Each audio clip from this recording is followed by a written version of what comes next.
Amém. Eu queria meditar em Isaías 64, do verso 1 ao 4. Essa passagem talvez seja o texto que me acompanhou durante mais tempo em toda a minha vida, né?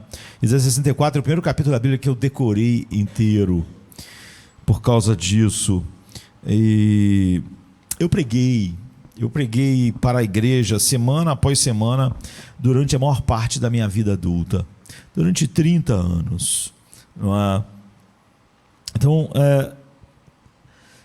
eu tive chance então de falar sobre todas as doutrinas e tantas e tantas verdades fundamentais que moldam a nossa vida nesses anos todos. Mas se eu pudesse agora voltar atrás e dissessem para mim que eu não pregaria tantas vezes, não pregaria durante as últimas décadas, semana após semana após semana, mas que o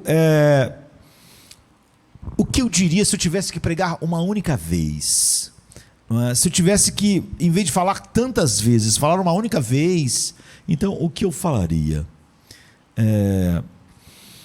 Eu acho que a minha mente se volta a períodos formativos em minha vida, onde essa verdade desse texto, de uma maneira incrível, operou em meu próprio coração, não é? E nunca parou de me mudar, porque isso penetrou profundamente em mim e veio há tanto tempo atrás e ficou lá, não é? E continuou produzindo frutos, essa mesma verdade, essa mesma semente.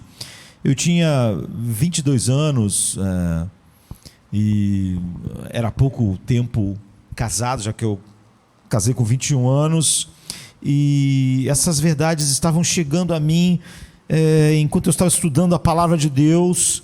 Esse texto, de certa forma, me acompanhou antes. Nessa época eu já tinha decorado esse capítulo de Isaías, e à medida que eu estudava toda a palavra de Deus, muitas verdades, a gente poderia dizer explosivas, iam surgindo e iam causando um impacto cada vez maior. E uma delas foi a simples descoberta, e acho que as sementes dela já estavam lá antes disso, não é? Já que esse texto já era caro para mim, de que a grandeza de Deus não pode ser ampliada por mim mesmo. Então eu comecei já essa jornada, garoto, já sabendo que a grandeza, a glória, a beleza de Deus não podia ser ampliada por mim, nem por nada que eu faria nas próximas décadas, se eu tivesse vida. Então agora, olhando para trás, foi exatamente isso que aconteceu. Mas você vê, desde o início, eu já não imaginava que poderia fazer ampliar, não é? Ao servir ao Senhor, a grandeza dele, por trabalhar para tornar cada vez mais clara essa beleza. Em Atos 17, 25, é surpreendente quando Deus diz assim: Deus não é servido por mãos humanas, como se precisasse de alguma coisa, pois Ele mesmo dá aos homens vida, fôlego e tudo mais. Ou seja, se o homem existe, respira e se move em Deus, e não há nada que ele tenha que não venha de Deus, o que o homem poderia dar a Deus. É o que Paulo diz. Em outro lugar ele diz: quem primeiro deu a ele para depois receber. Não há nada, não é, como o texto diz, que o homem tenha nem o menor movimentação, um pensamento que não tenha que vir de Deus para ele. Então, você não serve a Deus, apesar desse ser umas designações. A Bíblia usa muitas designações para expressar relações diferentes que precisam ser ampliadas em nós. Mas o fato é que, de alguma maneira maravilhosa, eu percebi que Deus é que nos serve. Em vez de nós servirmos a Ele, como o texto diz, Ele não é servido por mãos humanas, como se necessitasse de alguma coisa. E então, quando eu tinha 22 anos, estava lendo 2 Crônicas 16, 9, que diz: os olhos do Senhor percorrem toda a terra. Toda a terra. Então, o que esses olhos estão procurando? Os olhos do Senhor percorrem toda a terra, percorrem aqui o Rio de Janeiro, não é? Percorrem esse lugar e os olhos deles estão procurando algo. E a Bíblia diz: para mostrar-se poderoso em favor daqueles cujo coração é sincero para com Ele. Ele está procurando alguém para que Ele possa fazer algo para esse alguém, e não o contrário. Deus nunca está olhando, precisando de alguém que faça algo para Ele. Ele não é servido por mãos humanas. Ele é tão infinitamente poderoso, autossuficiente. Não há nada que possa acrescentar algo à paz de Deus, à alegria de Deus, o gozo de Deus, o deleite de Deus que Ele tem infinitamente e eternamente na Trindade. Em seu Filho no Espírito, o Filho no Pai no Espírito. Então, Ele não está buscando ninguém que possa se mostrar forte para Ele, não é? Mas alguém para quem Ele possa mostrar a sua força, a sua grandeza, a sua glória, a sua sabedoria. Enfim, isso, todas essas coisas, esses brilhos todos, é a glória de Deus. O Salmo 50, verso 15 diz: invoca-me no dia da angústia, e eu te livrarei, e tu me glorificarás. Nunca você vai ver eu te invocarei no dia da minha angústia. Você nunca vai ver Deus dizendo: eu te chamarei quando eu precisar de você. No dia da minha necessidade, eu chamarei Josemar. Então, muito cedo, essa verdade incrível começou a moldar minha vida, meu coração, o que importava. Deus nunca ia precisar de mim. Deus nunca ia me chamar num determinado dia porque Ele ia ter uma necessidade em algum momento na minha vida. Ele nunca teria. Para que Deus obtenha glória, Ele procura aqueles aos quais Ele vai se manifestar. Você é que tem necessidades, Deus não tem. Nunca tente suprir as necessidades de Deus para que Deus faça algo que você quer. Deus não te chama quando precisa de ajuda. Deus nunca chama nada que Ele criou precisando de ajuda, precisando de auxílio, precisando do nosso braço. Eu sabia desde o início que eu não era necessário para Deus. Eu podia ser amado por Deus, mas não podia ser necessário para Ele. E você é que o busca no dia da angústia. Você que precisa dele em todas as coisas, já que, como a gente viu Paulo dizer, Ele não é servido por mãos humanas, mas Ele dá todas as coisas. Ele move todas as coisas. Ele aparece, Ele faz maravilhas. Então você passa o resto da sua vida e vai passar o resto da eternidade glorificando a Deus pelas maravilhas que Ele fez e finalmente pelas maravilhas que mais revelam a sua glória, feitas na cruz. Essas maravilhas vão constranger nosso coração, vão nos mostrar a beleza do seu amor. Então, esse é o acordo. Então eu já sabia desde o início que não poderia fazer coisas grandes para Deus, que Deus não estava precisando de mim no Rio de Janeiro, que Deus precisava mudar o mundo através de mim, e mudar a sociedade, e fazer uma grande coisa através de mim. Deus não precisava de mim para nada disso. E foi bom que eu começasse assim. Ele trabalha por você e você o glorifica. Você recebe alegria, você que recebe ajuda, e Ele recebe todo o crédito. Todo. Ele recebe toda a glória. Não há nada do início ao fim, na salvação, na minha vida no tempo ou na eternidade, em que alguma glória é atribuída a mim, porque Ele faz tudo. Esse é o acordo. E isso foi uma mudança de vida para mim. Eu costumava correr aqui no bairro, e então eu tinha várias rotas, não é? E aqui onde é o Habib's, muitos anos atrás, era uma empresa que trabalhava com ferro fundido, não sei muito bem o que eles faziam de modo geral, mas era grande ali onde está agora o Habib's. E sempre que eu passava correndo, né, tinha continuamente estava escrito: precisa-se de mão de obra. Tinha uma placa que estava escrito isso. Mas tinha épocas, tinha dias que eu corria, que eles iam lá e colavam um troço assim nessa placa que estava sendo: precisa-se de mão de obras, né? Ou seja, precisa de ajuda, né? Precisa de mão de obra. Às vezes eles iam, colavam lá nessa placa um adesivo vermelho grande escrito não. Então às vezes eu passava e estava escrito: não precisa de mão de obras, ou precisa de mão de obras. Eles tiravam ou colocavam isso.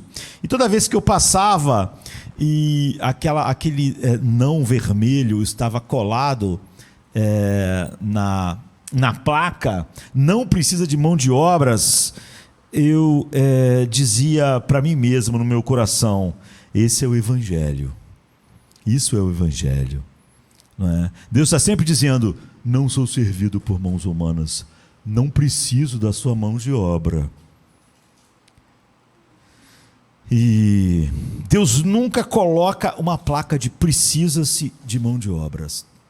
Precisa de alguém, preciso de ajuda, preciso de alguém que me ajude a cumprir o meu propósito. Preciso de pessoas que levem junto comigo, porque senão eu não vou conseguir. O dono daquela empresa, apesar dele ser o dono, apesar dela ser grande, apesar dele ter dinheiro, ele não podia. Se todos os funcionários fossem embora, ele falia. Não importava quanto dinheiro ele tinha, porque dinheiro não produz, o dinheiro não trabalha.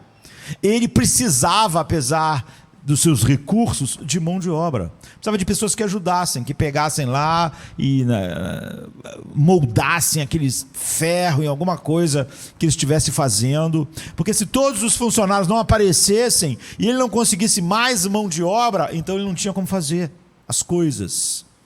Ele não tinha como continuar, ele ia ter que falir, tinha que fechar. Deus nunca coloca uma placa: precisa-se de ajuda. Nunca. Dizendo: olha, eu não posso administrar minha loja, entre aspas, se vocês não aparecerem. Se vocês não aparecerem amanhã, meu negócio vai entrar em colapso. Você pode pegar o homem mais rico do mundo, né? Elon Musk, a SpaceX e a Tesla. Então, se todos os funcionários não forem trabalhar amanhã, o homem mais rico do mundo não produz nada. Ele precisa de mão de obra. Ele necessita de mão de obra. Ele necessita de todos aqueles engenheiros incríveis que estão fazendo coisas incríveis, mandando foguetes quase que todo dia para o espaço, não é? E fazendo eles pousar o que parecia ser impossível, de maneira tão precisa. Mas então, ele precisa dessa quantidade enorme de mão de obras, mesmo sendo o homem mais rico do mundo. Ele não pode fazer isso. Não é? Se todos esses funcionários, esses engenheiros o deixarem, 3 dias cai tudo, despenca tudo, ele não tem capacidades. É impossível. Deus nunca coloca uma placa: precisa-se de ajuda, dizendo: eu não consigo administrar o meu plano, o meu propósito, a minha loja, se vocês não aparecerem. Então eu nunca tinha, desde de novo, a ideia de que Deus precisava de mim de alguma maneira, não é? E ele simplesmente nunca faz isso. Nunca fez durante esses 30 e poucos anos e nunca vai fazer. O Evangelho é nenhuma ajuda necessária. Ajuda dispensável.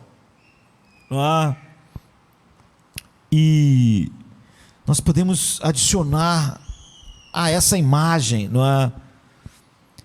Deus está correndo para fora da loja. Quando eu passava ali, eu disse que o evangelho é sempre não.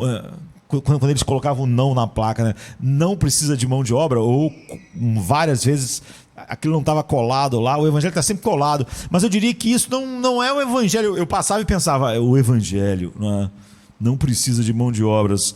Mas nós podemos aumentar, porque na verdade isso não expressa. A verdade é como se eu estivesse passando correndo em frente à loja, em frente à indústria ali, a empresa que trabalhava com ferro, e o dono lá saísse da loja dizendo: olha, eu tenho ajuda para você, não é? Eu quero ajudar você, eu quero suprir você, o que seria ainda maior, já que é óbvio isso nunca aconteceu. O que precisava, que não precisava de ajuda. O evangelho nunca precisa de ajuda, mas acontece algo diferente. Os olhos do Senhor procuram aquele a quem ele possa estender a mão e fazer, e não o contrário. Deus está trabalhando. Então, quando a gente volta para Isaías 64:4, que talvez, melhor do que qualquer um dos versículos que eu acabei de citar, capturou esse momento fundamental bem no início da minha caminhada, não é? E que moldaram a minha visão da grandeza de Deus, do evangelho, da graça de Deus. A gente sente a pressão da glória de Deus, e de como em nenhum momento Deus necessitou de mim nesses 30 e poucos anos. Em Isaías 64:1-4, então diz: ó, se fendesses os céus e descesses, e os montes se escoassem de diante da tua face, como fogo abrasador de fundição, fogo que faz ferver as águas, para fazeres notório o teu nome aos teus adversários, e assim as nações tremessem da tua presença.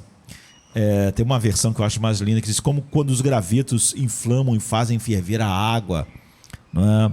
Quando fazias coisas terríveis que nunca esperávamos, descias e os montes se escoavam diante da tua face, porque desde a antiguidade, esse é o versículo 4, não se ouviu, nem com ouvido se percebeu, nem com olhos se viu um Deus além de ti, que trabalha para aquele que nele espera. Então, eu vi alguém contando que sempre acordava seus filhos, os seus filhos, com um versículo bíblico, não é? E ele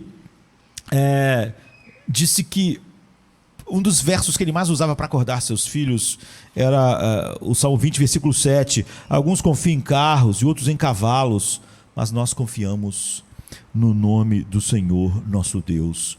Porque ele disse que queria, há muitos anos atrás isso, ele disse que queria que os seus filhos tivessem isso tão profundamente inculcado em suas mentes, já que esse não é o reflexo natural humano, não é? E ele disse que ele achava maravilhoso, que às vezes ele entrava no quarto e o seu filho estava em cima da cama, meio que brincando de alguma coisa, e repetindo, ainda pequeno, esse verso: não estamos nos gloriando em cavalos, não estamos nos gloriando em carruagens, nos gloriamos no nome do Senhor nosso Deus. E aí pulava, não é, como se fosse um super-herói do seu banquinho, da sua cama, e fazia isso em vários lugares. O filho dele, ainda pequeno, repetia isso assim. E eu assistiria isso com prazer absoluto, não é?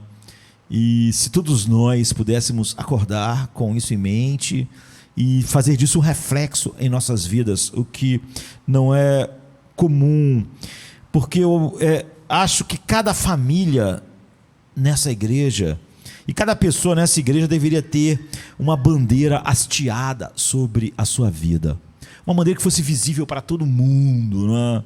Uma bandeira que deixasse claro aquilo que nos conduz o poder, a paixão que enche o nosso coração. Nós não confiamos em cavalos. Nós não confiamos em carros. Nós não confiamos na internet. Nós sequer consultamos o humanismo secular. Nós não confiamos em nossa saúde. Nós não confiamos em quantos anos vamos viver neste mundo.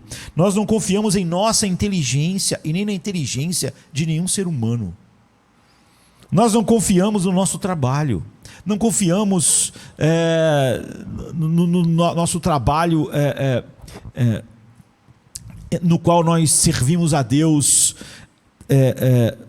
trabalhando, servindo aos outros homens, proclamando a verdade. Nós não confiamos em nossas mentes. Nós só faremos menção do nome do Senhor. Essa é a bandeira que eu acho que deveria voar sobre nossas famílias, tremular sobre nossa casa, sobre este lugar, sobre as nossas cabeças. E aqui está a razão. Isaías 64:4. Deus trabalha para aqueles que esperam por Ele. E eu só quero me deter no versículo 4 pelo resto do nosso tempo e ajudar a você a sentir essa maravilha, mesmo que por pouco tempo.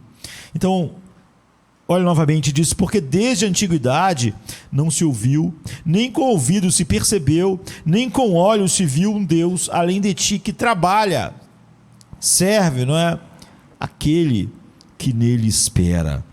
Então, se tudo que você precisa fosse fornecido pelo seu trabalho ou pelo trabalho de outra pessoa, então a pregação seria muito diferente do que é aqui nesses anos todos.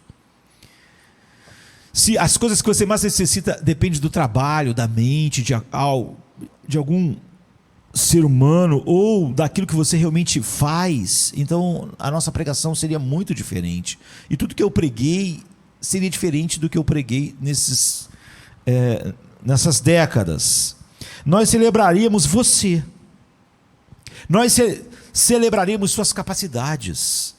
Celebraríamos sua inteligência. Celebraríamos a inteligência de quem você depende, dos seus amigos que forneceram, trabalhando todas as coisas que você realmente precisava. Nós daremos algum espaço para o ser humano nas nossas pregações.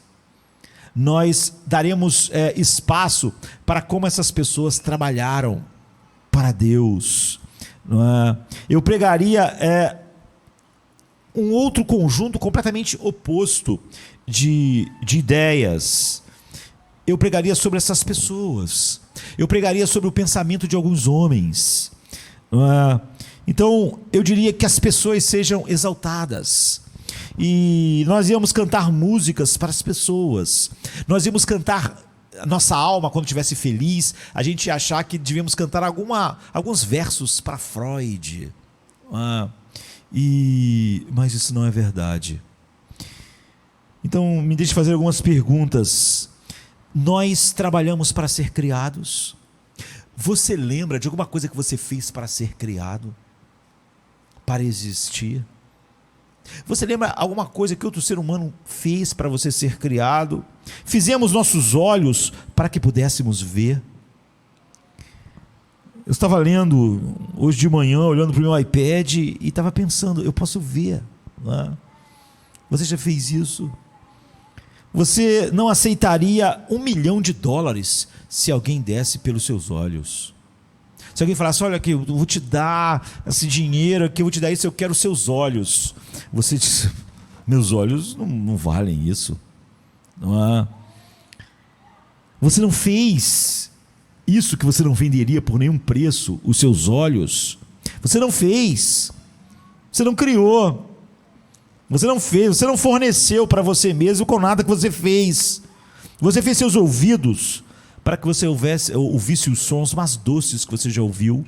Você fez seus ouvidos para ouvir o que você está ouvindo esta noite, para ouvir música, para ouvir sons maravilhosos, que nos cercam. Eu sempre durmo com um som de chuva, com o som de algum rio fazendo aquele som maravilhoso. Então, você fez a sua língua para provar a doçura do que você comeu hoje, ou os sabores. Você fez seu nariz para cheirar o cheiro do café, não é? Você não fez. Nós abastecemos essa terra com água para que nós tivéssemos o que beber. Nós fizemos o sol, ou colocamos o sol nessa distância perfeita entre a terra e o sol, para que nós pudéssemos girar em rotações perfeitas, com a inclinação perfeita da terra, para que houvesse as estações do ano, para que houvesse dia e noite, para que um lado do sol da terra não fosse torrado pelo sol, enquanto o outro ficasse cada vez mais frio. Então você manejou todas as coisas da inclinação da terra, a rotação, verão, inverno, outono, primavera, para que pudesse a vida florescer. Você cercou a terra com uma atmosfera, ar para transportar nuvens, pássaros e oxigênio para os seus pulmões.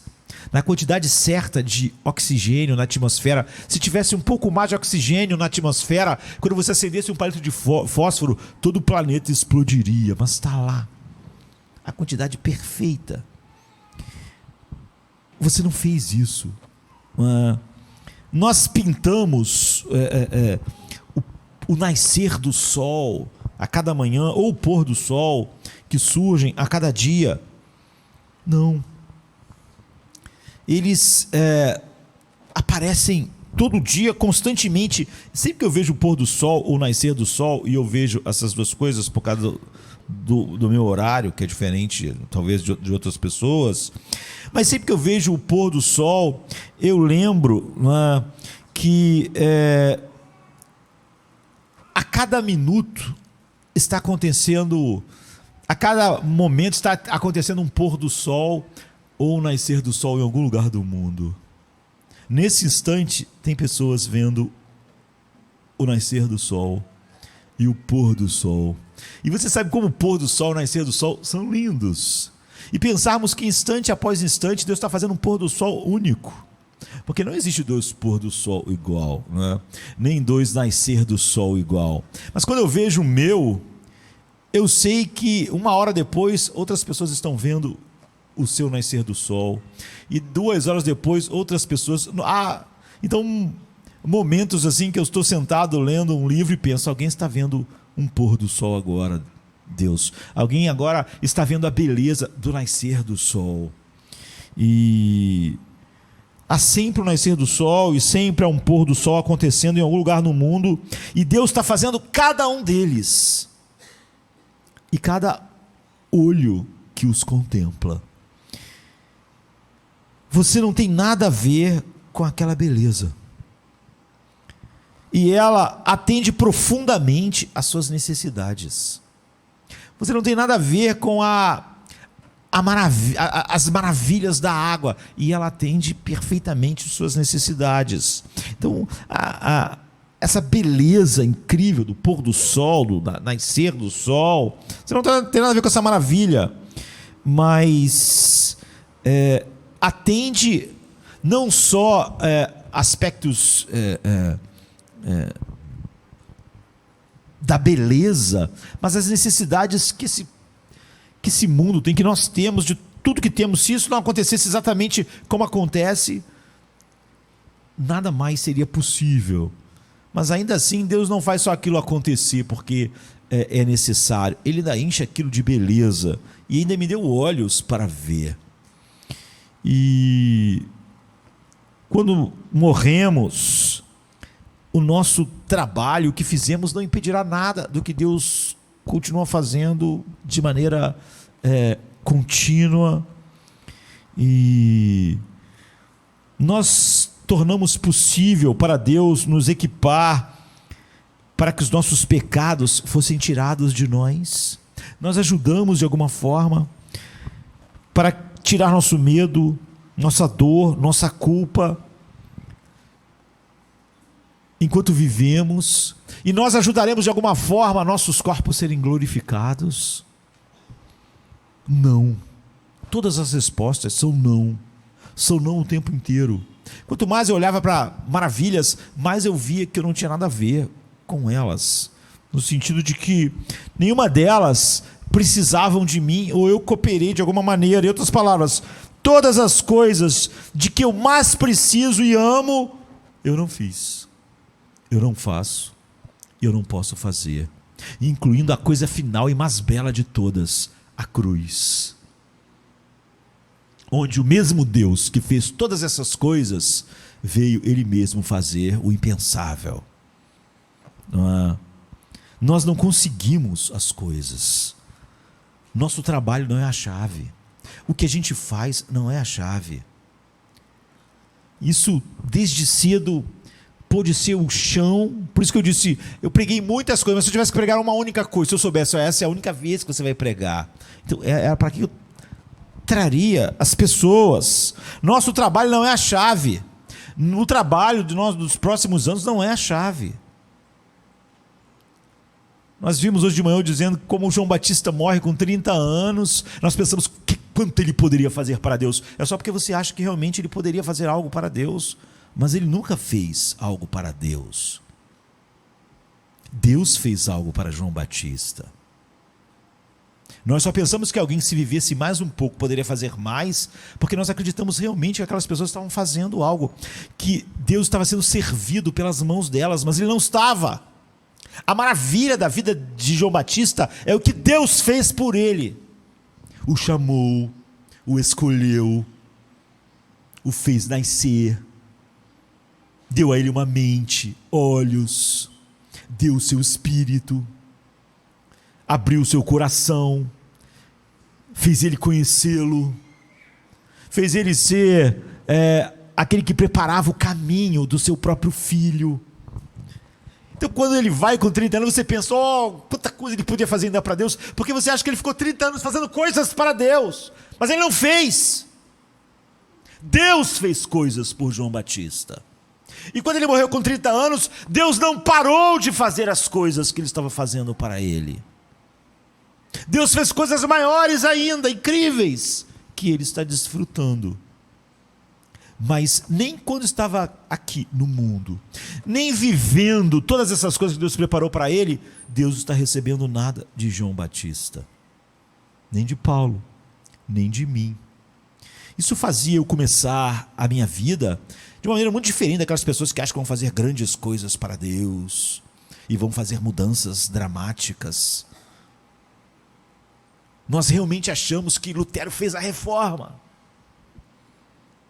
ou que Paulo fez isso e Paulo fez aquilo, mas nunca se ouviu, Isaías diz, nunca se viu, nunca se soube sobre um Deus que trabalha para aqueles que nele esperam. Um Deus que nunca recebe nada, um Deus que nunca está com a sua placa escrito, precisa-se de mão de obra, precisa de ajuda. Como eu disse, o homem mais rico do mundo, se todos os seus funcionários não forem trabalhar, ele está falido. Porque ele simplesmente precisa de todo mundo para que as coisas funcionem.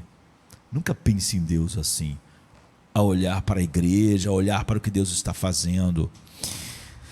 A verdade que eu quero deixar ressoando em seus ouvidos é que Deus trabalha para aqueles que esperam por Ele, e até para esperar por Ele, Ele tem que dar um coração para essas pessoas esperarem nele. Deus trabalha decisivamente para aqueles que esperam por Ele. E eu tenho 3 coisas para observar nesse verso, que é grande demais para ser observado em alguns minutos, não é? Uma é a singularidade desse Deus, porque esse é o ponto principal aqui. A segunda é a competência dele em trabalhar para você, não é? Soberanamente. E a terceira coisa significa o que significa esperar por ele, porque diz que ele trabalha para aqueles que esperam por ele. Eu não sei se eu posso falar adequadamente sobre essas três coisas, mas são os três passos do verso nos quais a gente está diante de nós. E a obra de Deus é única, né? Então, em primeiro lugar, a singularidade do trabalho de Deus. E a gente pode olhar aqui no versículo novamente e ver se você vê o foco central que Isaías está dando para nós. Desde os tempos antigos, ninguém ouviu ou percebeu pelos ouvidos, nenhum olho viu um Deus além de ti, que age, que trabalha por aqueles que esperam por Ele. Quando Jesus diz que Ele não veio ser servido, é porque Ele nunca foi servido. Não foi que durante um tempo da sua vida agora, da sua existência, Ele não seria servido pelos homens. Ele nunca foi. Eternamente.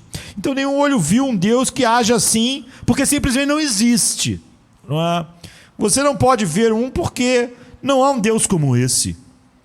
Na verdade, não há nenhum outro Deus. Deus é único. Ele está nessa classe por si mesmo. Não depende de nada fora dele mesmo. E a singularidade de Deus, do Deus revelado na Bíblia, do Deus revelado em Cristo, é que Ele não pede que as pessoas trabalhem para Ele. Ele trabalha para eles e todo o serviço deles depende do que Ele está fazendo e não o oposto. Essa é a singularidade de Deus. Isso é o que está no versículo. Isaías dizendo para nós, Isaías contrasta, porque o que Isaías está fazendo, ele está contrastando Deus com outras fontes que às vezes Israel buscava para si. Ele contrasta o verdadeiro Deus, Yahvé, o Deus e Pai do nosso Senhor Jesus Cristo, com Bel e Nebo. Esse é o Zeus, eu diria, e o Mercúrio dos babilônios. Não é? Existem os chamados deuses, entre aspas. Um deles se chama Bel e o outro se chama Nebo. E esses eram deuses dos babilônios, os principais. Agora, como eles são diferentes? É disso que trata o texto.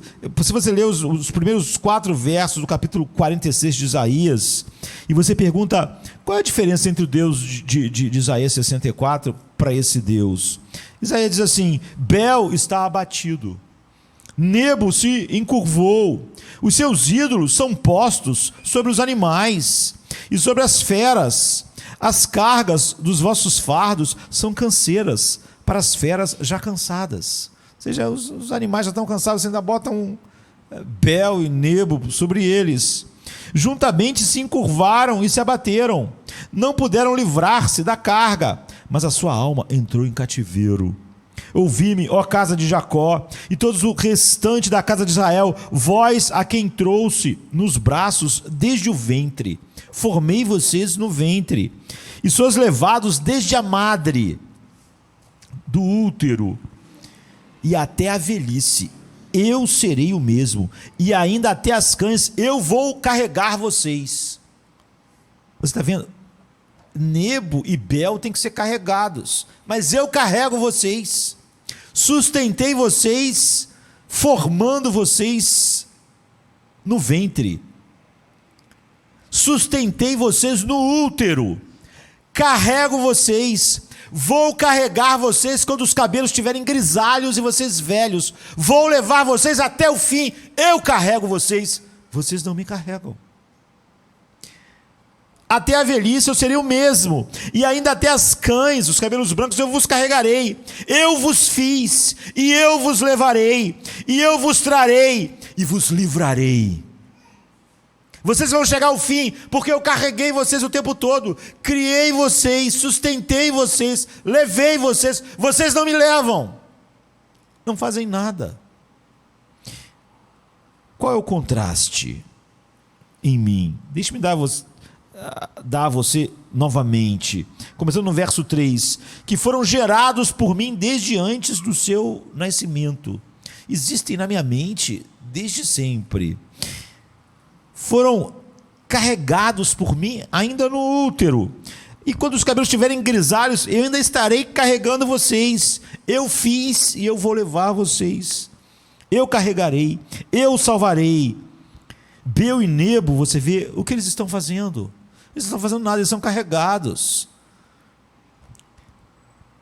Você está fazendo o seu povo, ele está falando para esses deuses, carregar vocês em carrinhos, em seus ombros, sobre animais.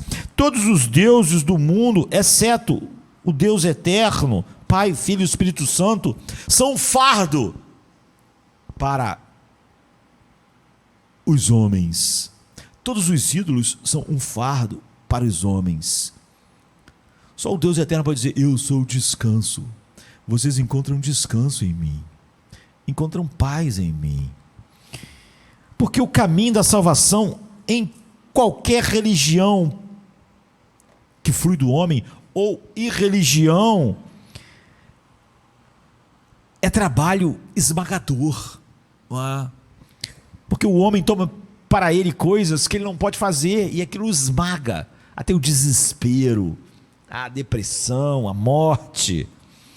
Isso não é cristianismo, né? Nós temos um Deus que trabalha por nós. E aqui está a diferença. Era a diferença no Antigo Testamento e é a diferença no Novo Testamento. Aqui está outro versículo de Isaías, capítulo 30, verso 18, que diz: ele se exalta para ter misericórdia de você. Ou seja, você não faz nada para exaltá-lo, ele tem misericórdia, ele se exalta, salvando um miserável como você. Ele se exalta em se rebaixar e tratar misericórdia, né? Pessoas muito melhor do que elas mereciam ser tratadas.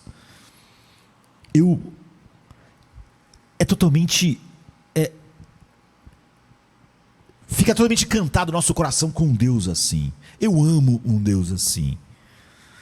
Eu preciso desesperadamente de um Deus que venha a mim na minha indignidade e mostre que Ele é todo suficiente, me tratando infinitamente melhor do que eu mereço ser tratado.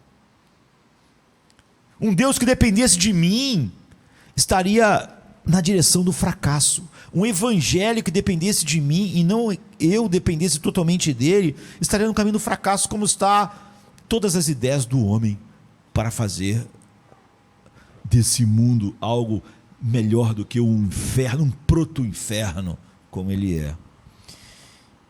E como se isso fosse verdade apenas no Antigo Testamento, não é. Essa é a verdade sobre Deus. Aqui está uma história. Tiago e João se aproximaram de Jesus e eles dizem para Jesus assim: concede-nos sentar-nos, um à tua direita e outro à tua esquerda, na tua glória. Marcos 10, 37. E Jesus diz: você pode beber o cálice que eu bebo? Ou ser batizado com o batismo com que sou batizado? Marcos 10, 38. Eles achavam que eram capazes. E Jesus respondeu assim: eu não faço essas atribuições, meu Pai faz. Marcos 10, 40.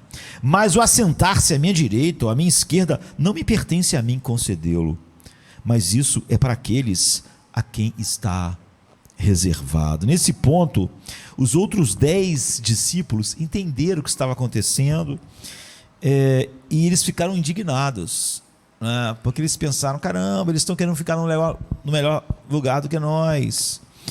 E a razão pela qual eu vou ler essa passagem, embora eu esteja falando de Isaías, é porque o que você encontra em Jesus, o Filho desse Deus e Deus eterno também, é a demonstração mais clara do tipo de Deus que ele é. Porque ele diz assim, a partir do versículo 41: e os 10, tendo ouvido isso, começaram a ficar indignados contra Tiago e João.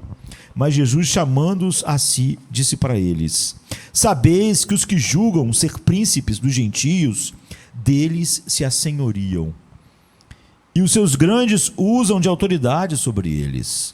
Mas entre vós não será assim. Antes, qualquer que entre vós quiser ser grande, será vosso serviçal, será o que serve. E qualquer que dentre vós quiser ser o primeiro, será o servo de todos. Porque o Filho do Homem também não veio para ser servido, mas para servir e dar a sua vida em resgate de muitos. Todo mundo sabe como ser grande neste mundo. Você é medido pela quantidade de pessoas que você domina. Se alguém domina o mundo inteiro, Então ele é muito poderoso. Se alguém domina uma quantidade enorme de pessoas, não é? Então ele é poderoso. É assim, é isso que nos faz grandes no mundo. Se eu tenho muitos funcionários, grandes empresas, incorporação, então eu sou poderoso. E eles fazem o que eu digo para fazer.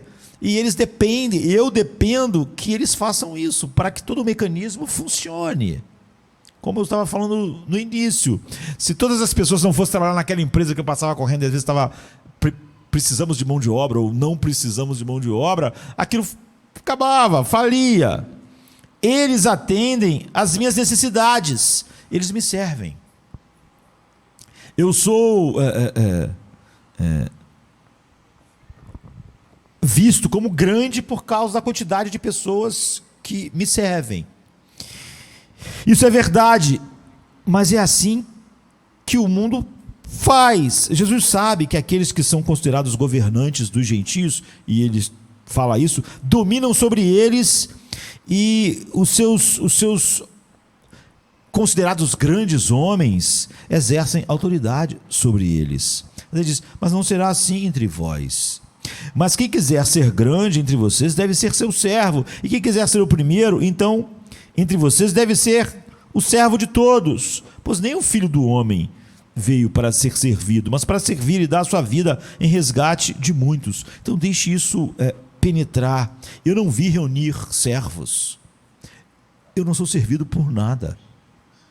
Os grandes do mundo, quanto mais pessoas ele precisa para trabalhar para ele, maior ele é visto.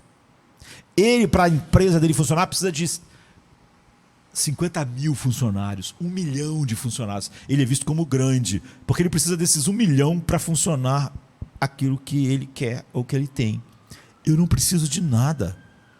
A minha grandeza não é medida pela quantidade de pessoas que eu preciso, porque eu não preciso de ninguém, nunca, para que nada aconteça. Eu faço todas as coisas acontecerem. A grandeza de vocês é medida exatamente de maneira oposta da grandeza que eu tenho. A grandeza entre vocês é medida pela quantidade de pessoas que dependem, que servem às necessidades de alguém grande que precisa de uma mão de obra gigantesca. Mas eu não vim para ser servido, porque eu não sou servido, nunca fui, nem por querubins, nem por serafins. Não há nada que eu criei possa suprir para mim. Eu não sou o dono de uma plantação. Você pode dizer assim, mas às vezes não usa a metáfora da plantação. Então, é isso que é a metáfora. A metáfora serve só para aquele propósito específico, doutrinário, que quer se ensinar.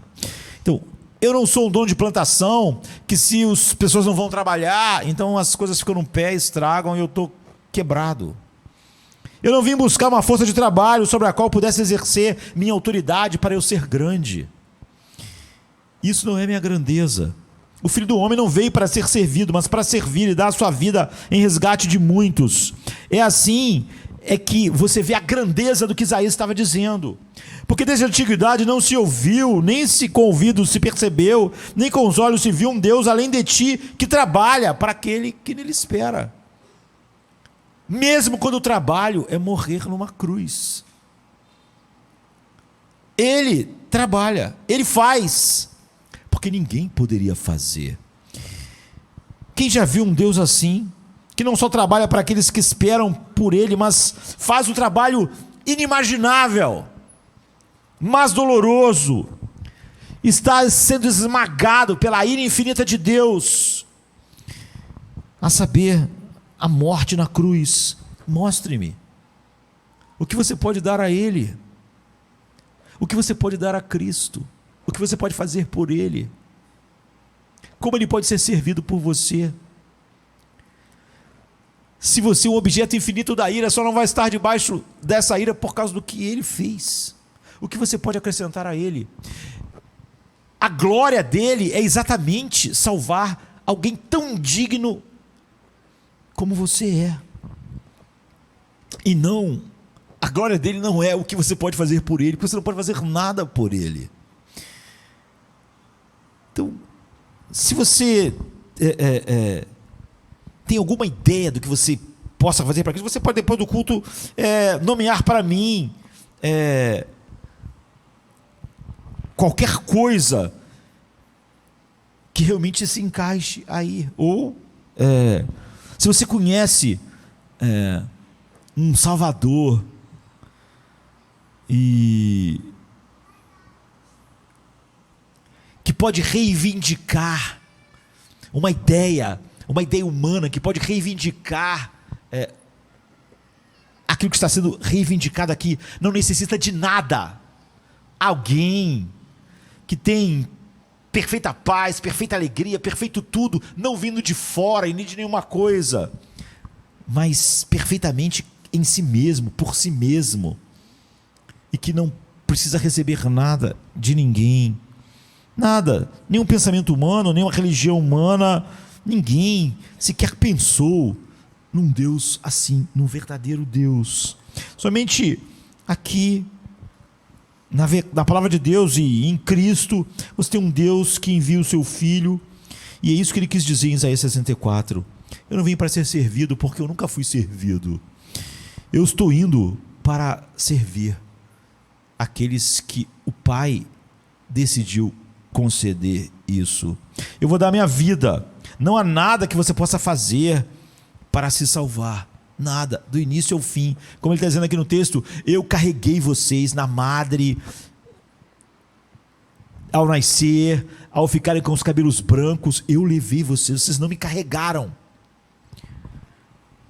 Os nossos cultos, nós não estamos carregando Deus, nós estamos dando algo para Deus. Ele diz: eu vou fazer tudo, e tudo o que você fará é descansar no que eu faço. Você vai confiar em mim, e mesmo isso eu terei que fazer, porque eu comprei um coração que confia em mim assim, com o meu próprio sangue. Você vai me ter como seu Deus, ou você vai insistir em trabalhar para alguém, ou vai insistir em trabalhar achando que pode conquistar alguma coisa realmente, sem perceber que todas as coisas, inclusive essa capacidade de pensar, está fluindo continuamente de mim. Ele é único porque é o que o verso diz: ninguém com os olhos viu, ou com o ouvido ouviu, não é um Deus que trabalha para aquele que nele espera. Ninguém concebeu, ninguém imaginou.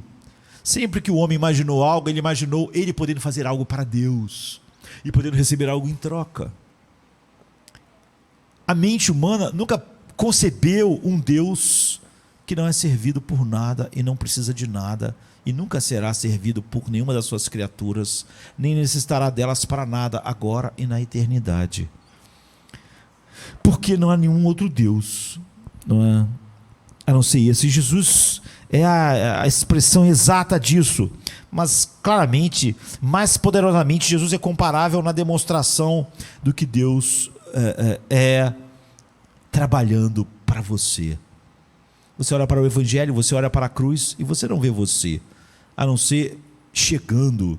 A única coisa que você trouxe no plano de salvação foram os seus pecados, que mereciam o inferno, mas nada. Todo o resto é Ele que faz. Você só chegou com a sua natureza diabólica, caída, má.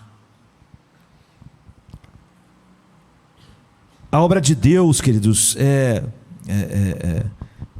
se manifestando a nós, não é? É a obra que nós precisamos desesperadamente. Tudo que Ele faz, a saber, uma expiação perfeita dos nossos pecados. Em Cristo, isso que Isaías está dizendo, se manifesta perfeitamente. E a obra de Deus é competente, não é? Então, em segundo lugar, essa é a primeira coisa, esse Deus único, nunca servido, nunca necessitando, nunca podendo realmente, como Paulo diz, alguém dar algo a ele para depois receber algo em troca. Nunca, qualquer espiritualidade que você acha que você dá algo a Deus para receber em troca, você sabe, você já perdeu o Evangelho, já perdeu o Deus verdadeiro. E a segunda coisa é que Deus é competente. quando a gente olha para a competência da obra de Deus, nós, que flui desse verso, como eu disse, esse foi um chão sólido, que se eu tivesse que pregar uma única vez, eu pregaria isso, e isso foi o chão sólido onde eu pude andar por toda a minha vida.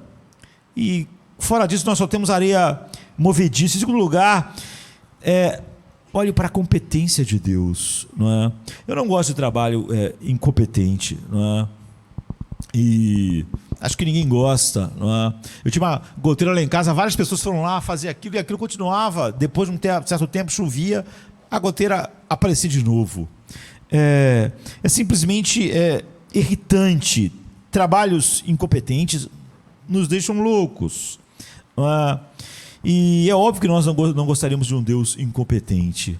Apesar de não merecermos nada que Ele faz, não podemos ter uma admiração final por um Deus que fosse incompetente, apesar de que o Deus pregado em nossos dias, quanto mais você tem do humanismo secular, mais Deus é incompetente. Deus é incompetente para dar paz, para dar alegria, para dar qualquer coisa. Não é um Deus totalmente incompetente, mas esse não é o Deus verdadeiro. E eu não gostaria de um Deus incompetente. Tudo é diferente com Deus. Há razões pelas quais os seres humanos são incompetentes. E pode ser um motivo, e isso é uma das coisas mais irritantes na incompetência humana. Eles realmente não se importam. Não se importam de fazer a melhor coisa possível. Então, é muito difícil trabalhar com alguém ou receber o trabalho que alguém está fazendo quando aquela pessoa não se importa em fazer o melhor possível, não é?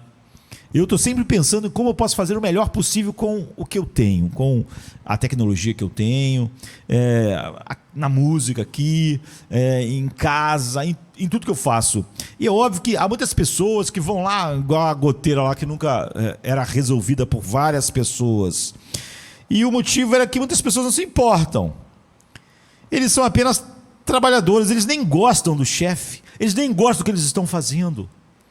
Então, eles se esforçam, não se esforçam muito pelo nome da empresa que ele trabalha, ou pelo que ele está fazendo, porque ele não se importa. Agora, Deus não é assim. A gente pode dizer que Deus tem um zelo pelo nome da sua, entre aspas, empresa, do seu trabalho. Deus é zeloso pelo nome da empresa, entre aspas, chamada Deus. Ele diz: eu faço tudo por amor do meu nome. Deus nunca está fazendo algo de maneira que Ele não se importe muito com se vai ficar perfeito o resultado do que Ele faz. Ele tem um zelo infinito pelo seu próprio nome, e Ele não vai se permitir fazer nada além do que aquilo que é compatível com o que Ele é, perfeito. Outra razão pela qual as pessoas são incompetentes é porque lhes falta sabedoria ou conhecimento. Às vezes elas se importam. Não é essa pior categoria dos que não se importam. E eles fazem até o seu melhor, com zelo, assim. Eles simplesmente não sabem o suficiente, ou não têm capacidades suficientes para fazer o que se propuseram, o que aí é um problema também. Mas Deus sempre sabe tudo, então Ele não pode ser incompetente, porque Ele sabe tudo. Ele não pode fazer um plano de salvação que uma das suas ovelhas se perca. Ele não pode. Ele diz assim, Jesus: a vontade do meu Pai é essa, que nenhuma das ovelhas que Ele me deu se perca. Nenhuma. Você podia dizer assim: mas Deus podia pensar pelo menos uma se perder, não seria uma tragédia. Ele salva milhões, bilhões e se perde uma. Isso é uma marca incrível. Perder uma, Ele não pode perder nenhuma, porque Ele não é incompetente. Ele sabe tudo. Ele tem um zelo pelo seu nome, mas como eu disse, há pessoas que têm um trabalho incompetente porque elas têm um zelo pelo nome delas, mas elas não sabem tudo, elas são incapazes. Há dificuldades que se levantam. E uma terceira razão pela qual as pessoas são incompetentes é porque elas não têm força suficiente. Às vezes, elas podem ter todo o coração e zelo no que elas estão fazendo. Às vezes, elas têm zelo pelo nome, né, da empresa. E elas podem saber tudo o que precisam saber para fazer um excelente trabalho, mas elas não são boas naquilo o suficiente. Seus braços não são fortes o suficiente. Elas não são capazes, mas Deus é infinitamente capaz no que Ele faz. Quando esse Deus diz que Ele trabalha para aqueles que nele esperam, você vê como o trabalho é. Em outras palavras, todas as razões pelas quais as coisas são feitas de forma incompetente nunca podem ser aplicadas a Deus. Falta de zelo, Ele faz tudo para a glória do seu nome. Ele tem um zelo infinito, não há? Ele simplesmente, não há nada que possa parecer que Ele não saiba no meio do caminho.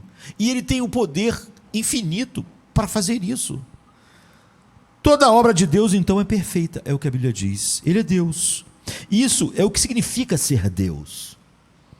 Então Isaías 46, 9 e 10 diz: eu sou Deus e não há outro, eu sou Deus e não há outro semelhante a mim, que desde o princípio declara o fim, e desde os tempos antigos as coisas ainda não feitas. Não porque Ele sabe o futuro, não é?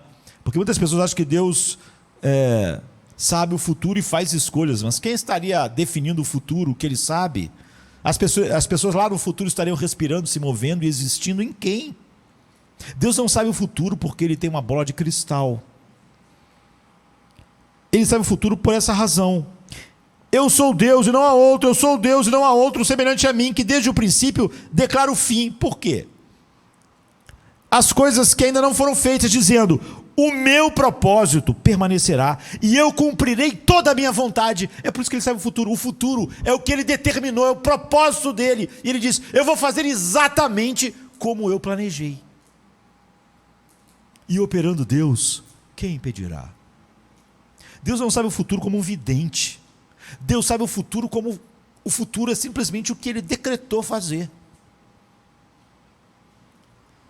Deus nunca deixa de realizar tudo o que Ele se propõe a fazer. Seu trabalho é sempre totalmente competente, bem feito, bem cronometrado, e você pode apostar a sua vida nele. João Batista pode apostar sua cabeça nele, e Paulo também. Nós temos um Deus, um único Deus, um Deus único. Não há Deus como esse Deus que trabalha para aqueles que esperam por Ele. E nós temos um Deus infinitamente competente, porque é isso que significa ser Deus. Ele não só trabalha, Ele trabalha perfeitamente, alcançando exatamente o seu propósito, sem deixar nenhum átomo do seu propósito falhar. É por isso que Jesus diz: Ele não vai perder nenhuma das ovelhas que Ele me deu. Nenhum dos seus propósitos vão alcançar um nível elevado de 99,9%. Não, todos os seus propósitos são perfeitos e alcançam a perfeição. Obra perfeita para sempre. E Ele faz isso para aqueles que esperam por Ele. Nenhum olho viu um Deus além de ti, que trabalha para aqueles que esperam por Ele. Então, nem toda obra de Deus para as pessoas tem esse pré-requisito, não é? Deus trabalha para as pessoas que não esperam nele. Lógico que trabalha. Não é? Todo mundo está falando sobre o pôr do sol, sobre nele nós nos movemos, existimos e respiramos. E essas pessoas não esperam em Deus. Quando Zé está dizendo que Ele trabalha para todos aqueles que nele esperam, Ele não está dizendo que Ele não trabalha para quem não espera nele. Ele está dizendo que há algo que esse Deus faz, que Ele só faz para esses. Ele faz para pessoas que não esperam nele, que nunca Ele dá um coração para esperar nele.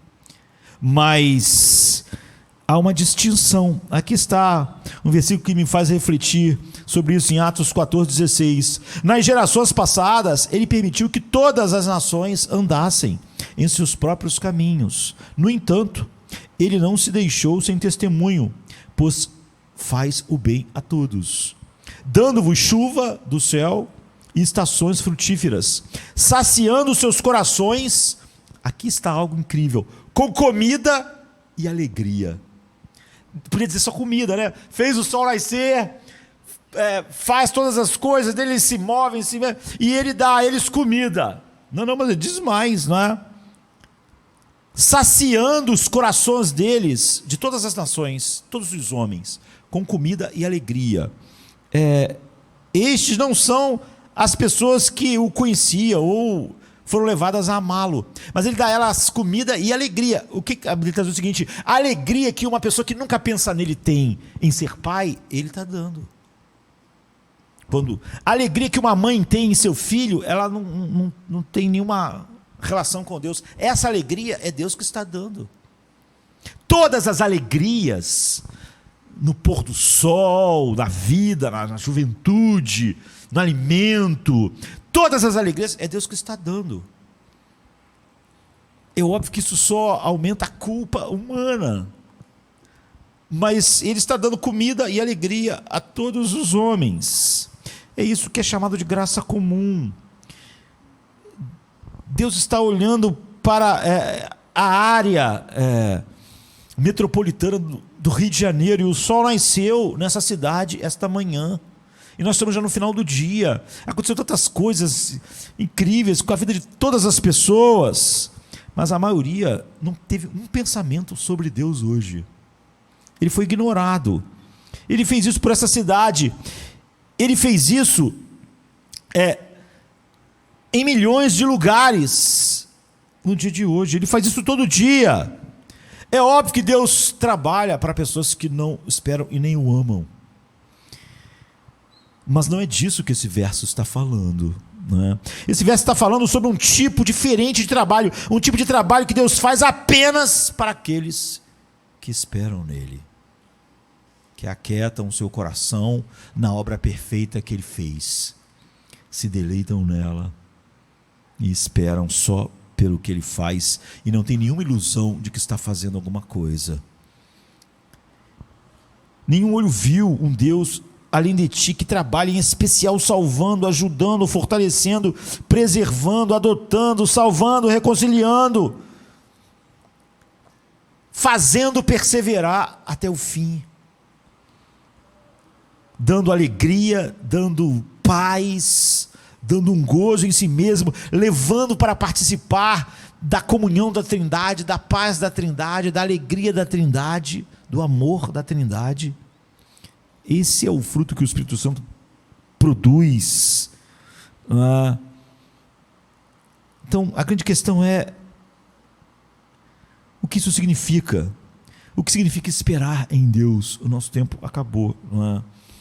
Isaías fala sobre esperar por Deus. Geralmente implicava que as pessoas estavam com problemas e precisavam esperar em Deus. Era assim que ele estava falando a respeito de Israel. E em vez de correr para o Egito para buscar ajuda, o coração delas está sempre na suficiência de Deus. Esse é um reflexo natural.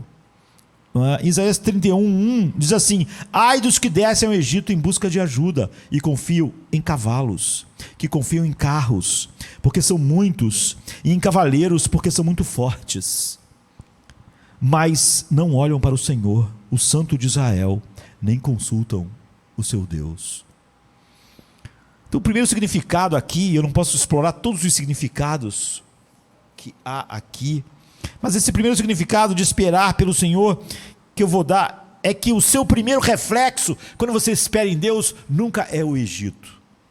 Israel, que é a igreja visível, a maior parte era apenas nominal, não tinha um novo coração. O que a Bíblia diz é que quando havia um problema, a Síria vai nos atacar, eles pensavam: vamos buscar nos aliar com o Egito para a gente vencer. Era o primeiro pensamento deles. O reflexo nunca era: nós temos Deus. Sempre pensavam em algo que poderia ajudar. As pessoas estão desesperadas, estão com medo, elas estão sentindo isso, estão sentindo aquilo, elas sempre pensam em que recursos há no mundo que não é Deus. Quer dizer, elas estão sempre pensando no Egito. A invasão do humanismo secular na igreja, o que é isso? É o Egito que invadiu.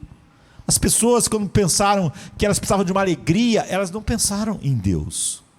Elas pensaram que alguma coisa ia ajudar. Cavalos e cavaleiros, é o que Isaías diz: ai dos que descem ao Egito em busca de ajuda, porque confiam em cavalos, que confiam em carros, porque são muitos, e em cavaleiros, porque são muito fortes. Só quem pode nos proteger é o Egito. Mas não olham para o santo. Ou seja, não olhar para Deus como reflexo imediato para tudo é não esperar nele. Deus não pode ser um reflexo posterior quando tudo mais falha, não é? Então, o primeiro significado de esperar pelo Senhor é lidar o lugar que Ele está, ou seja, é nunca o seu primeiro reflexo. Para nada na vida ser outra coisa que não seja Deus. O que eu devo fazer? Isso não é algo natural em nós. Nós, se deixarmos naturalmente as coisas fluírem, sempre que as coisas ficarem difíceis, vamos pensar em qualquer coisa, menos em Deus. Não é? Ou mesmo que a gente use expressões de meu Deus, me ajuda, não estamos pensando no Deus verdadeiro. São só palavras. Nós sempre queremos correr para o Egito, para a coisa que nós achamos que mais vai funcionar, nunca é Deus. Por isso que a gente tem que ficar provando para a igreja, pelo menos para a igreja visível, né, que Deus é o lugar onde elas deviam ir, que Deus não é poesia, que quando a gente fala que ao esconderijo do Altíssimo, nós não estamos só usando palavras belas, para que na hora que tivermos com medo, ansiosos, corramos para outra coisa, querendo achar um abrigo, um refúgio. Então, a maior parte das pessoas, de fato, nunca vão consultar Deus de verdade. Por isso, facilmente, outras coisas ocupam lugar, porque nós olhamos a força do Egito, a força dos seus cavalheiros, e uma das razões porque nós perdemos esse envolvimento divino em nossas vidas é que nós não esperamos, de fato, em Deus. Nós já o descartamos desde o início como aquilo que nós mais precisamos, de tal maneira que o nosso reflexo quase que constantemente é pensarmos em algo que não é Deus, para qualquer coisa que que vem adiante de nós. Se nós não temos mais dinheiro, se nós não temos mais nada, aí nós vamos depender de Deus. Mas nós não estávamos dependendo dele quando tínhamos essas coisas. Não é o reflexo natural. Nossos próprios projetos de como resolver os problemas da nossa vida não são Deus. Nossas próprias ideias de como um ser humano tem uma vida plena e abundante não é Deus. Nós não acreditamos nisso na maior parte das vezes. Nenhum homem acredita nisso naturalmente. Ele acha que a sua alma precisa realmente de outra coisa que não é Deus. É simplesmente o que o homem caído diz. E Israel sempre fazia isso. Sempre que ele tinha uma ameaça, ele pensava numa ajuda que pudesse ser mais visível para eles. Os cavalos do Egito, as carruagens do Egito. E esse é o oposto. Então, esperar em Deus é o seu primeiro reflexo, sempre ser Deus sobre todas as coisas. É por isso que as pessoas dizem: eu estou esperando há tanto tempo em Deus e nada está dando certo, eu estou esmagado. Não estava esperando Deus em tempo nenhum. E a segunda coisa, Isaías 30:15 diz: porque assim diz o Senhor Deus, o Santo de Israel, voltando e descansando sereis salvos. No sossego e na confiança estaria a vossa força, mas vocês não quiseram. Vocês não estavam dispostos. Nós fugiremos para os cavalos do Egito. Nós não vamos descansar em ti, não vamos. Nós montaremos em nossos corcéis velozes quando conseguirmos eles com os egípcios. E Deus disse assim: por que vocês montaram em cavalos velozes, em carruagens velozes, os assírios vão ser mais velozes do que vocês e vão alcançar vocês. Se vocês tivessem se aquietado e esperado em mim, eles nunca alcançariam vocês. Mas esses cavalos velozes, essas coisas que vocês achavam que iam ser rápidas, vocês vão descobrir que eu deixarei os assírios ter cavalos mais rápidos, mais velozes, e vocês não vão escapar. Mas dizeis: não, antes sobre cavalos fugiremos. Isaías 30:16. Portanto fugireis, e sobre cavalos ligeiros cavalgaremos. Por isso os vossos perseguidores serão mais ligeiros do que vocês. Ele disse a Israel: eu estou lhe dizendo, em silêncio e em confiança estaria a vossa força.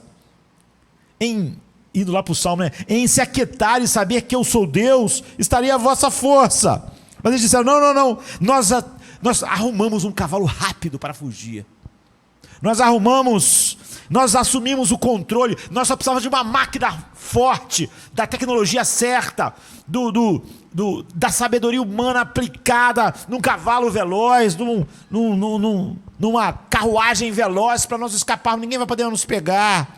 E ele diz, eu vou lhe dizer o que vai acontecer, vocês têm cavalos rápidos, mas os assírios vão ser mais rápidos, e eles vão pegar vocês.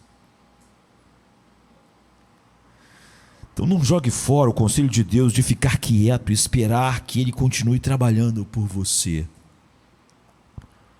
Êxodo 14:3 diz, e Moisés disse ao povo, não temais, permanecei firmes e vede a salvação do Senhor, que hoje vos fará.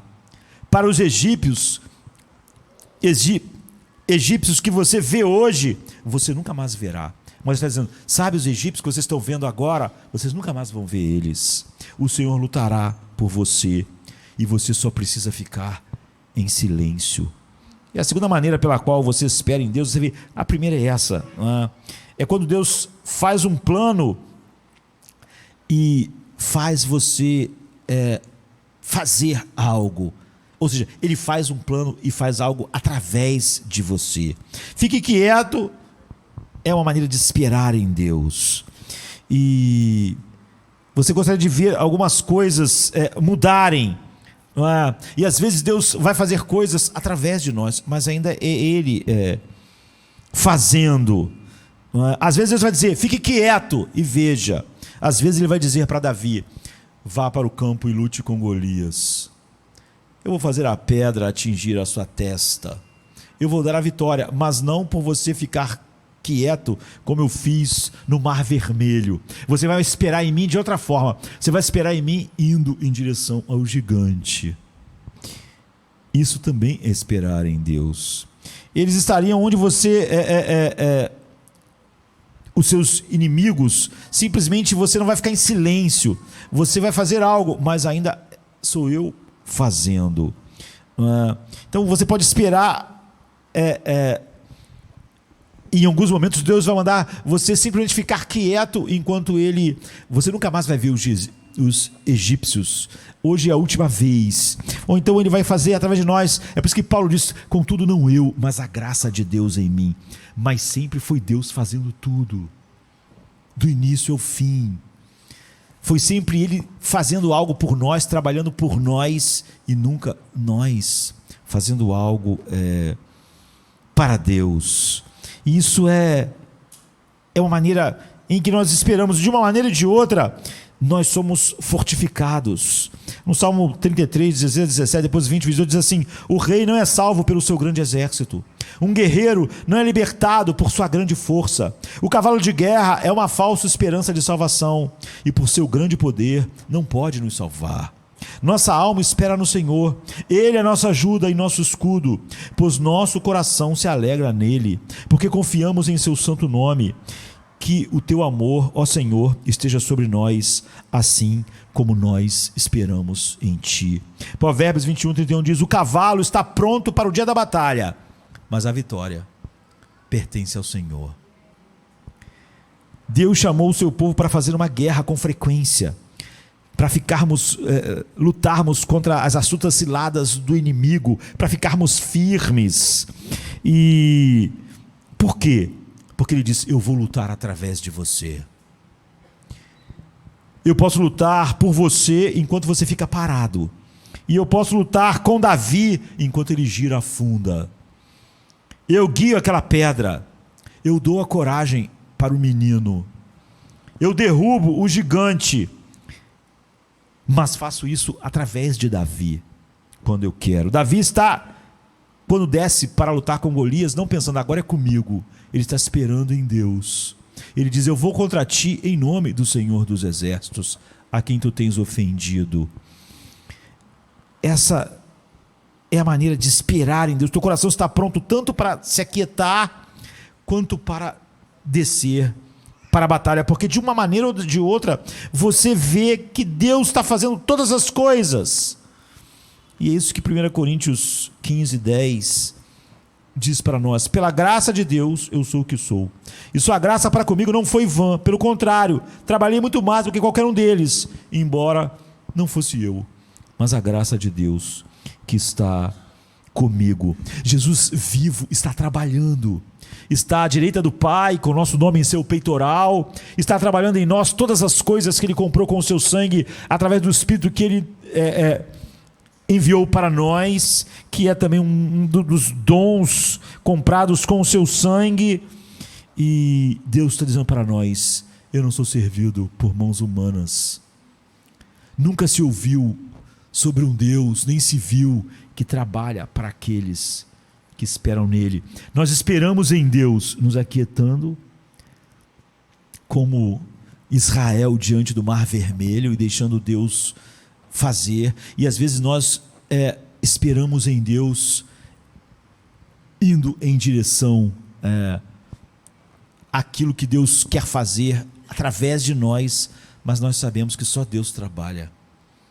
Deus trabalha para aqueles que nele esperam, e Ele nunca é servido por mãos humanas. Quando tudo é dito e feito, Deus fez tudo, e nós não fizemos nada. Esse é o Deus, esse é o Evangelho. Qualquer evangelho que não é esse, qualquer evangelho que depende de algo que eu mesmo faça, e que tudo que eu faça não foi Deus fazendo em mim, Deus me dando um coração, Deus me dando o dom da fé, Deus me dando arrependimento, Deus me dando um coração para desejá-lo, me satisfazer nele, um coração constrangido, um coração desejoso de viver para a sua glória. Não é o Evangelho. Deus faz tudo, recebe toda a glória, e nós vemos o seu braço santo conquistar todas as coisas, e nós então o glorificamos. Mas Deus nunca vai dizer: eu preciso de você, Josemar. Meu plano, se você não tivesse nele, fracassaria. É o plano dele, em sua graça infinita, que me incluiu, e aí Ele fez tudo, e fará do início ao fim. Eu te formei no ventre, eu te sustentei no útero, eu carreguei você na juventude, vou carregar você quando os seus cabelos estiverem brancos, vou carregar você através da porta do vale escuro da morte, vou te receber na entrada final, na glorificação. Eu farei tudo, e você receberá tudo, e tu me glorificarás. A minha misericórdia, a minha graça serão magnificadas para sempre, por eu salvar um miserável como você. Então, eu já podia começar desde o início, sem imaginar quantas coisas grandes eu faria por Deus.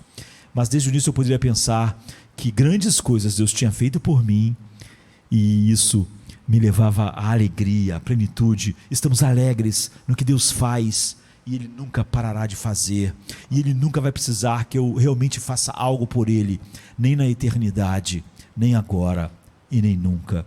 Esse é o Deus que nós servimos. Todo Deus diferente disso é um falso Deus. Todo evangelho que diz lá, precisa de mão de obras, é um falso evangelho. Nunca se viu, nem se ouviu, nem se imaginou um Deus como tu, que trabalha para aquele que nele espera. Vamos ficar de pé, vamos orar.